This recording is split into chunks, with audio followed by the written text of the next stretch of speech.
Welcome to the Learning Lounge. I am Dr. Joel Gardner, and today we're talking with Dr. Chenelle Jones. It is great to have you, Chenelle. It's good to be here. So, Dr. Jones is the program chair of all of the public safety programs here at Franklin University, and this includes public safety and management, criminal justice administration, and the emergency management and homeland security. If I got all those, I think I might have messed one up. Anyway, that's a lot. You got them. A lot of great things here. And now, your research interest, I have noted here that you have research interests in race and crime, policing, and juvenile delinquency. Mm-hmm. Very exciting stuff. It's good stuff. So if you could this podcast is about learning, mm-hmm. and a lot of times we focus on higher education, but maybe if you could just give us your background related to the topic of criminal justice and how you've kind of come into this field. Okay, so undergraduate was actually at Wittenberg University in psychology, and then I went on to get my master's at the University of Dayton, and then eventually on to receive my PhD in the administration of justice from Texas Southern University, which is in Houston, Texas. So the cool thing about that experience is while I was there and I was a grad student, I helped develop a program called the Teen and Police Service Academy. So that kind of helped to start the trajectory into criminal justice a little bit further with the focus specifically on juvenile delinquency policing, because what the Teen and Police Service Academy does, that's the program, is we pair police officers up with kids in mentoring dyads. And so the officers literally serve as mentors to these kids for 11 weeks in a program. And the goal is to reduce social distance. So started it there, and then we have literally taken that program across the country. They're implemented in several different states, including Columbus, Ohio. And here, just this past semester, we've had it at a couple of the middle schools. Wow. Yeah. That is exciting.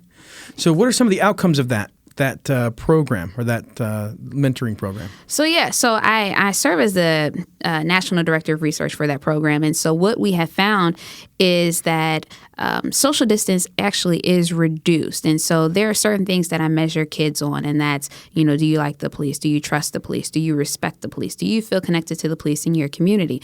And so kids, they receive a Likert scale, of how much they agree, strongly agree or disagree with the statement.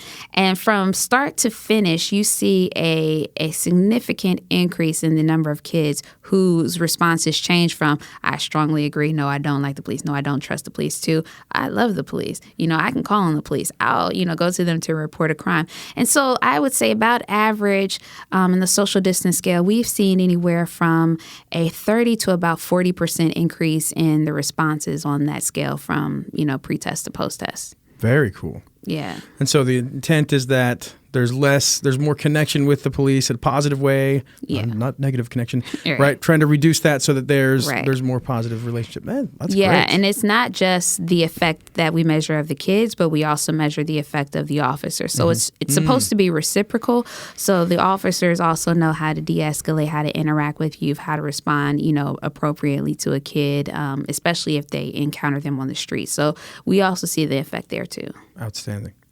So how did you go from there, this sort of educational path, and building this really powerful program? How did you transition into being in higher education and managing these programs and teaching? Mm-hmm.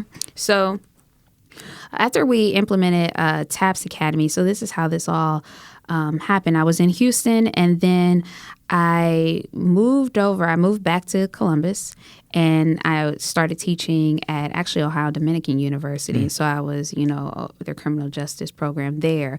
And I continued to implement TAPS programs, and the director of public safety for Columbus contacted me while I was at ODU and said, hey, I read about this program, your program, and I want to teach it, or, I want to implement it here. And so we got together, implemented the program, and then that's kind of how that took off. And I was already engaged in the teaching, but it was understanding youth brain, teen brain, that really sparked my interest in wanting to understand it more, but also wanting to teach, incoming people who want to grow up to be criminal justice practitioners, because I think that's critical. You need to understand how the brain works, how kids develop, how to respond appropriately, how police should respond appropriately. So those then became my focus areas in teaching. So really, you're applying that psychology background understanding to this particular area of criminal justice. Yeah. It's very powerful. Yeah. So now here at Franklin University, we have our two main Yes. campuses. We've got Franklin University campus and the Urbana campus. Mm-hmm. And so these are two different kind of student populations. At Franklin, we're more primarily working with adult learners. I think our average age is around 33 years old for our students. At the Urbana campus, it's more traditional. We have 18 to 22, 23-year-old students typically, right? Yeah. So tell me about your experience in teaching some of the things you're talking about to those two different populations. Yeah, so it's really different. So we have our criminal justice programs, our public safety programs online primarily for here at the main campus. So one of the things I've noticed about the students is that they are older professionals. They are typically in their careers, and usually they go back to school because they are looking for some sort of career advancement, ultimately is what their goal is. And so the approach and the classroom techniques are a little different with engaging the adult population because they can pull on their experiences. We lean a lot on like andragogy and practices such as that, and, adult learning theories and things like that. So they lean on their practices, they lean on their profession, they lean on their experiences, they integrate that. So we're able to have good, robust, like course discussions because they can say, well, when this happened to me, or this is how I dealt with a similar situation. Now, that's Franklin. Right. Then we have Urbana, our wonderful school that is located in a rural area that has traditional students that are coming straight out of high school, wanting to take on the world.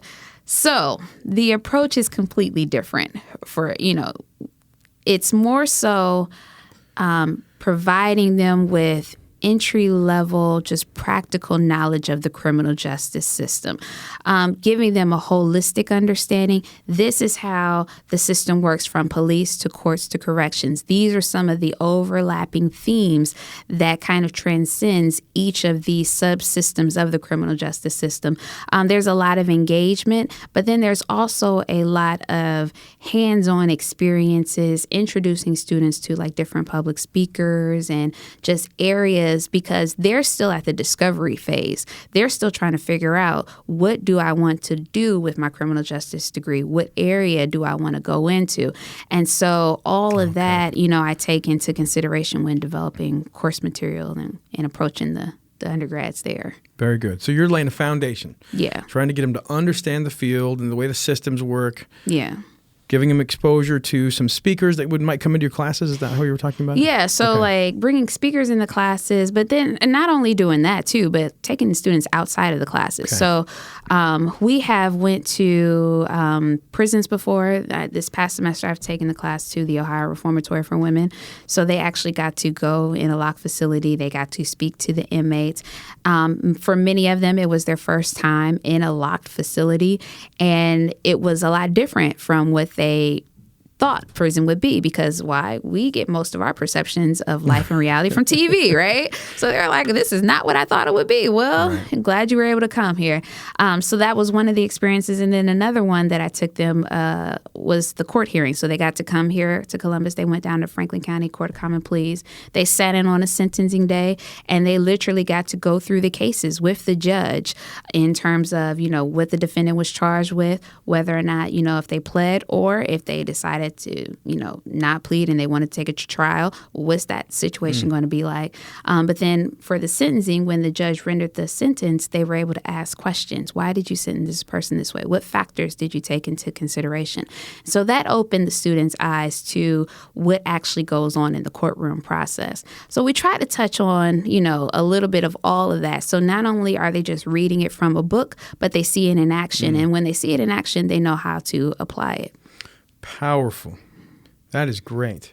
So I'm a learning designer. My background is instructional technology, learning sciences. So to me, that makes a lot of sense.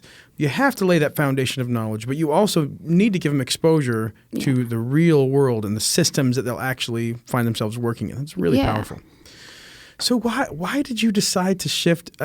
I perceive this as you're going down this path of psychology, but at some point you decided to make this shift into criminal justice. What made you make that change? Like, what was the shift motivator? Yeah. You really want to know what the shift I do, was? Yeah. All right. So I was doing part of one of my programs, and I actually started on the psychology track. Yeah. And as part of that, you have to do an internship. Mm-hmm. And so when I was in college, I had to do the internship, and part of the internship was counseling. All right. And so I'm sitting there counseling somebody, and they're laying out their problems, and then a light bulb just turned on, and I said, I really don't care about your problems. So I am probably not the best person to help you in this situation. And so that's kind of like when I had my personal aha moment. Okay. I would be doing a disservice to that person as well as myself, because we would all be wasting our time there. And so that kind of pushed me further into just criminal justice, and especially teaching, because my undergrad, my degree is in psychology. And then my master's degree started off being on a psychology counseling track. And then that's when I was doing that practicum internship experience. And I was like, this is not going to turn out well. Yeah, you can't. I mean, if you're not passionate, you don't care, you got to move forward. So then you slid into this, or shifted over to this criminal justice path. Yeah. Okay. And that goes back to why I do some of the things that I do in the classroom now, right?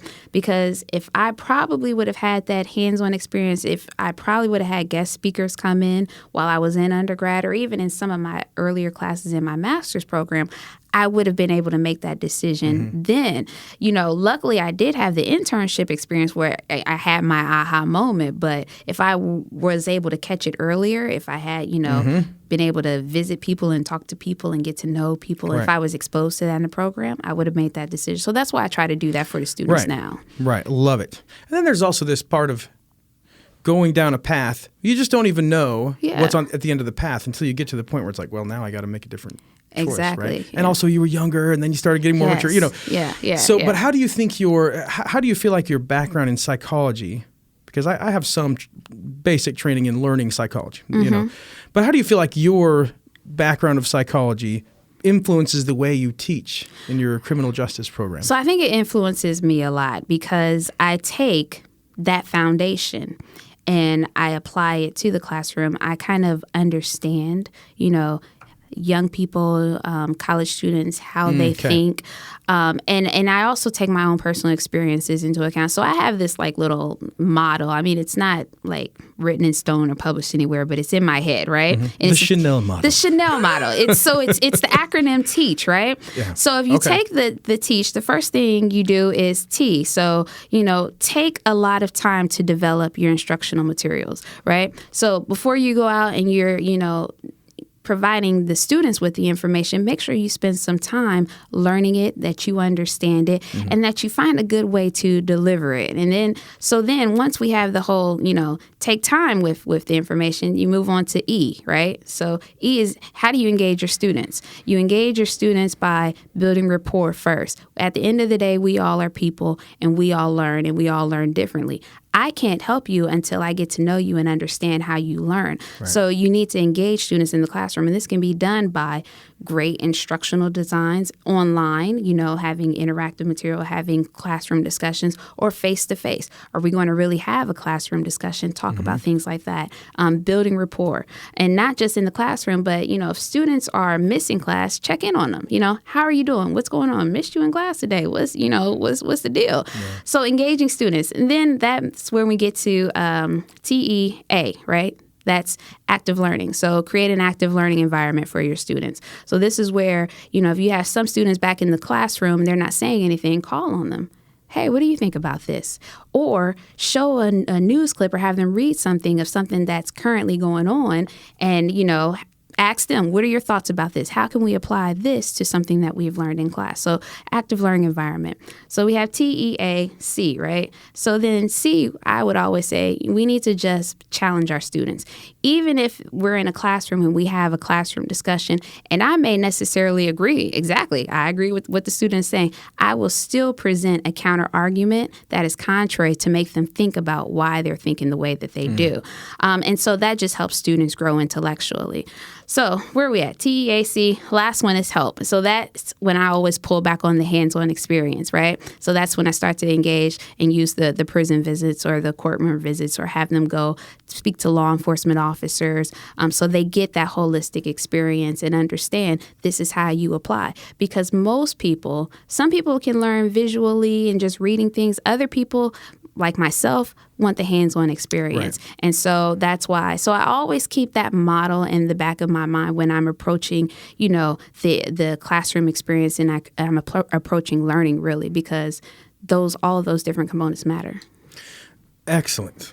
Love it. There's a lot of good learning theory or instructional theory embedded into the things you're talking about here. Really powerful stuff. Do you find yourself saying, all right, time to pull out the teach model and you go through it, right? Is it that, or is it just embedded into who you are? Do you know what I mean? I think it's just kind of embedded into like who I am. Yeah. It's somehow all of that always gets integrated in the class, but it's not like, okay, let me check off my T. Let me check off. I haven't been teeing lately. Yeah. I got you. So I did a study maybe 10 years ago on award-winning instructors in higher education. Mm-hmm. And what I found, I studied 5 and interviewed them and studied documents from their courses and observed them teaching. Mm-hmm. And it was so interesting because we had marketing instructors, faculty, we had childhood education, a bunch of other business. And so what was so fascinating was that their background, the subject that they were experts in, shone through in how they actually taught the course. So the marketing person was like super flashy and was really like, wow, that was amazing. Yeah. But then the teaching expert, the childhood education person, they're sitting down and they're sitting on little tiny chairs and and they're sitting on the floor and they're just talking and now it's your turn to go ahead. Right? It was totally. Anyway, it's very interesting. That's so somehow cool. Maybe your psychology background is like coming through. It comes through that way. Maybe I don't know, but I think that's so cool because even though their field is something, their background still shines through in their approach. Right, and it's part of who they are, right? Yeah. If you go through a doctoral program, it doesn't matter. Who you are. You're transformed. You're changed, and that's part of you now, right? Mm-hmm. So for you. This is you, right? The teach model. Chenelle's teach model. That shines through because it's part of you, right? Yeah. There's something there. I don't want to go on this too long, but my field studies instruction and how people learn. And we get so excited about instructional principles and these patterns of learning. But if you're just you in an authentic way and you're having you come through in how you're teaching and engaging people, it doesn't matter if you mess up on some of those patterns because it's you and you have power and you're bringing it to it. Anyway, I just love it. It's very exciting. Thanks. So thank you for sharing the teach model. I love it. You're welcome. So we've got a couple more minutes here. Okay. One last question here. So we were talking about the students, and they're different at each of the campuses. You talked a little bit more about those younger students and some of the things you're doing for them. What do you see as some of the issues that they're really concerned about or excited about when they come to your class? Are you talking about like current event issues? Yeah, like current events or things that are really important to them. So the big topics that I ran into this semester with my students were primarily policing and race and crime issues. And my dilemma with the class was it was a Intro to Criminal Justice Administration course. So essentially the foundational course that kind of covers everything. But as I'm reading papers and grading their assignments, they always seem somehow to integrate race and police, every single assignment. So I'd probably say most of the class, I would not deal with it. I wouldn't address it. I just grade the papers. And so finally they kept, well, we need to talk about this. We would like to talk about. So I reserved maybe the last few classes and we just had a robust conversation on race and policing in the criminal justice system. And it was really interesting to see and to hear the different perspectives and how they would perceive different things. And so that opened the dialogue to say, okay, now you see why this happened this way, or you see this from this officer's perspective. Okay, now do you see this from the citizen's perspective? And that really did facilitate greater learning, I think, Powerful. Yeah. Love it. So you're flexible, right? Yeah. So it's the teach model with the flexible. What's flexibility? Yeah. Right. You have to, right? Because at some level we have to meet learners where they are. And so, of course, you have to cover the material that you're supposed to and the outcomes you have, but that's really powerful. Yeah, so when they kept bringing that stuff up, I was like, well, we can't address this until you have the foundation. So right. that's why I waited till, towards the end of the class. Very cool. Yeah. Sadly, we're out of time. Oh, darn. Thank you. Really appreciate you coming. I know you have a lot going on right now, and I appreciate you coming to be part of this. It's a pleasure. Really fun. We'll have you come back. Definitely. Sometime soon. Okay. Cool. Thanks, Dr. Jones. Thank you. All right.